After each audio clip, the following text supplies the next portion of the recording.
నువ్వు తెచ్చుకున్న సాధనకి శిక్ష కాకపోతే అదే ఇలాగండి. దావీదు తెచ్చుకున్న సాధన వచ్చిన సాధన మళ్ళీ రిపేర్ చేయమని వచ్చింది. ఇప్పుడు మరి తెచ్చుకున్న సాధన శిక్ష పడిందే తప్పించాడా? ఏపుగారికి వచ్చిన సాధన తెచ్చుకున్న సాధన వచ్చింది. ఎవరు ఆహ్వానించిన సాధన? దేవుడే 200 ఆశీర్వదించబడ్డాడండి.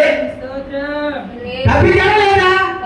మరి నీకు వచ్చిన సాధనలు నువ్వు తెచ్చుకున్న సాధనలు తెలుసుకుంటే రక్షింపబడతావండి. దేవుని సాధన హల్లెలూయా. నువ్వు రక్షణలో ఉన్నట్టే ఇక మరి నీకు తిరిగి లేదు. నీకు తెల్ల ఎండుగా కూడా ఒక గడ్డి కూడా రావద్దనమాట. దేవుని స్తోత్రం. నువ్వు అలా కొడగలుగుతానవా?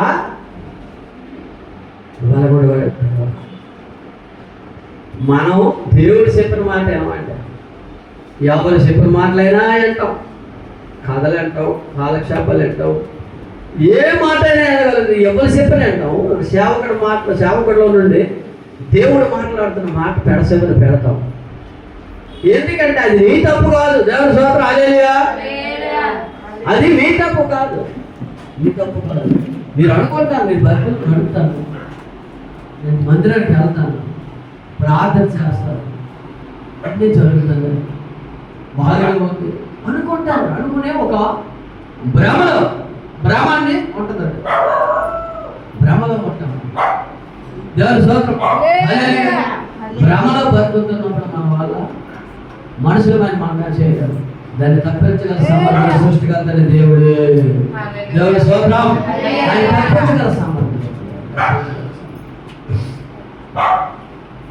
ఇద్దరు సహోదరులు నన్ను వచ్చారు. సహోదరులు పేపర్ వేసుకుంటారు అయ్యారు అన్నారు.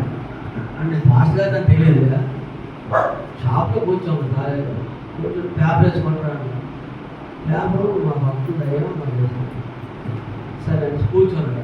దేవుడు కూర్చోబెట్టాడు. కారణం లేకుండా లోపలికి రావాలి. ఇద్దరు కుర్రోలు వస్తుగా కూర్చున్నారు. మాకు ఏ చదువుకున్నారు, ఏ పరిస్థితి నాన్న, పేపర్లు వేస్తారు, మీకు ఉద్యోగాలు రాలేదా, కష్టాలు వేసి ఒక 2 నిమిషాలు షార్ట్ కట్ పేర్చేసి వాళ్ళకి వెళ్ళవలసిన సబ్జెక్ట్ మన గోల్ అదే కదా. పేపర్ ఎత్తు నాకెందుకు, ఉద్యోగం ఎత్తు నాకెందుకు, మన గోల్ ఏది? ఆయనకి అప్పచెప్పాలి. టక్టక్ని కూర్చోబెట్టాను. మరి మందిరానికి దేవుడు తెలుసుకోవాలని తెలుసుకోలేదు అయ్యారు అన్నారు. దేవుడు స్తోత్రం. సృష్టికర్త దేవుడు తెలుసుకోవాలి. సృష్టికర్త దేవుడు తెలియకపోతే ప్రమాదం పేపర్ మాటలు నా పక్కన పెట్టిన కూర్చోండి చెప్పేసి ఇద్దరికి దేవుడు కూడా చెప్పారు. ఆదియు అంతమయు ఆయన అయి ఉన్నాడు. ఆయన లేకుండా ఏది కలగలేదు. ఇప్పుడు జరుగుతున్నది కూడా ఆయన లేకుండా జరగట్లేదు. దేవుని స్తోత్రం. ఇప్పుడు నడిచే నాటకాలు, చూసే చూపు, చేసే పని సమస్తము ఆయన నడిపిస్తున్నాడు. దేవుని స్తోత్రం. ఆయన నడిపిస్తున్నాడని గుర్తుపెట్టుకోరు. స్టీరింగ్ ఎవరి చేతిలో ఉన్నది? ఆయన చేతిలో ఉన్న నడిపిస్తున్నాడు. ఆయన నడిపించిన నాటకాలు అన్నీ బాగా జరుగుతున్నట్టు ఉంటుందా? తర్వాత పడిపోతారు. చాలా డేంజర్లో ఉన్నాడు. నేను కొన్ని రోజులు వెళ్ళాను అయ్యారు. అందులో ఒకడు బయటపడ్డాడు, ఒకడు బయటపడ్డాడు. నేను కొన్ని రోజులు వెళ్ళాను అయ్యారు. నాకేం చేశాడు? నేను మంచోడ్డా. నా తల్లిని చూస్తాను, నా తండ్రిని చూస్తాను, నన్ను అందరినీ చూస్తాను. నా అంత మంచోడు లేడు. నేను మంచోడ్డా. నాకు ఇప్పుడు దాకా పెళ్ళి అవ్వలేదు. నిన్ను దేవుడు తప్పించాడు రా కష్టాల నుంచి. పెళ్ళి అవ్వలేదు. పెళ్ళి అయితే ఇప్పుడు నువ్వు ఎప్పుడు ఎక్కడికోకి పారిపోలా, వెంచలేక పోషించలేక.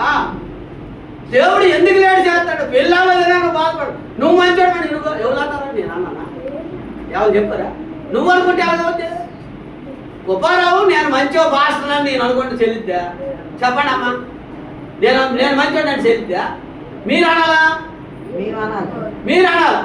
మీరు అనాలని మీతో అనిపించాలా? అమ్మ అప్పుడు కూడా మనం ఒకసారి మంచిగా అనిపించుకోవాలా? మీ అందరూ మీ మనసులో పుట్టాలా? పుట్టాలి కదా. అదే అది మనసులో పుట్టాలి కదా. ఆయన అనుకుంటున్నా పుట్టాడు. మా తల్లిని చూశానండి, మా తండ్రిని చూశానండి, నేను మంచోడే. ఎంత చదువుకొని అజ్ఞానాలు బతుకుతాను బాబు. నువ్వు ఎంత చదువు చదివు? నేను మంచోడే నువ్వు అనకూడదు.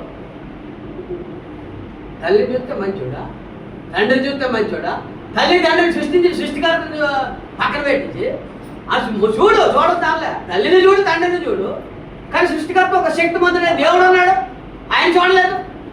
ఆయన చూసిన తర్వాత అప్పుడు ఏదంతా చూసిన తర్వాత నిన్ను ఒక మంచోడికి ఆయన డిసైడ్ చేస్తాడు. ఎవరి ద్వారా ఆ సుబ్బారావు మంచి కొడుకు పుట్టాడు నా కొడుకులా. నీ తల్లిదండ్రులు అప్పుడు అంటారు ఏమని, నా కొడుకు మంచోడు,